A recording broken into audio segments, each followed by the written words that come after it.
এই যে ফেসিবাদের সাথে পুলিশ জড়িত ছিল বলে পুলিশের অনেক মানুষ এই বিচারের আওতায় আসছে, অনেক পুলিশ বাদ পড়ছে, কিন্তু যে গুম খুনের সাথে সেনাবাহিনী জড়িত সেই ওয়াকারের সাথে আমরা কেন আলোচনা করলো বাংলাদেশের রাজনৈতিক দলগুলি, এটা আমার প্রশ্ন। আর সেই জায়গায় ওয়াকার কেন এখনো বহাল এবং রাষ্ট্রপতি কেন বহাল? তারা কি আওয়ামী লীগের দোষর নয়? তো আওয়ামী লীগের বিচারের আগে আমি চাই যে রাষ্ট্রপতি এবং ওয়াকারের বিচার।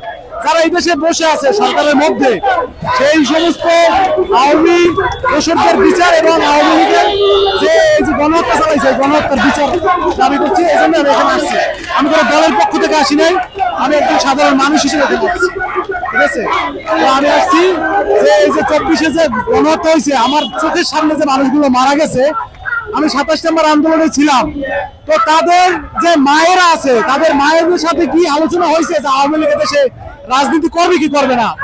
তো এর আগেই তাদের সেই শহীদের মায়ের সাথে মায়ের কান্না শুকানোর আগে কিভাবে আওয়ামী লীগের রাজনীতি কামব্যাক করে, সেই আওয়ামী লীগ কিভাবে এই দেশে রাজনীতি করবে, সেই প্রশ্নের আগে সমাধান হবে।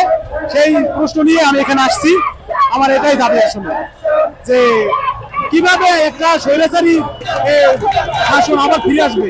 তারা কি 15 বছর কিছুই করেনি বাংলাদেশে দেশে? তাদের আগে বিচার হবে, তারা নিষিদ্ধ হবে, বাতিল হবে, বিচারের মুখোমুখি হবে। যতক্ষণ বিচার হবে ততক্ষণ তারা নিষিদ্ধ থাকবে।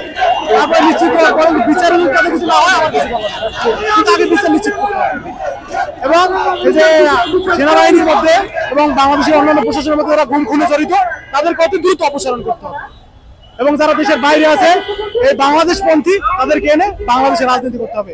বাংলাদেশে কোনো ইন্ডিয়াপন্থী বা পাকিস্তানপন্থী বা কোনো আমেরিকাপন্থী রাজনীতি আমি চাই না। বাংলাদেশে একটি বাংলাদেশের খাঁটি বাঙালি রাজনীতি হবে, এটা আমার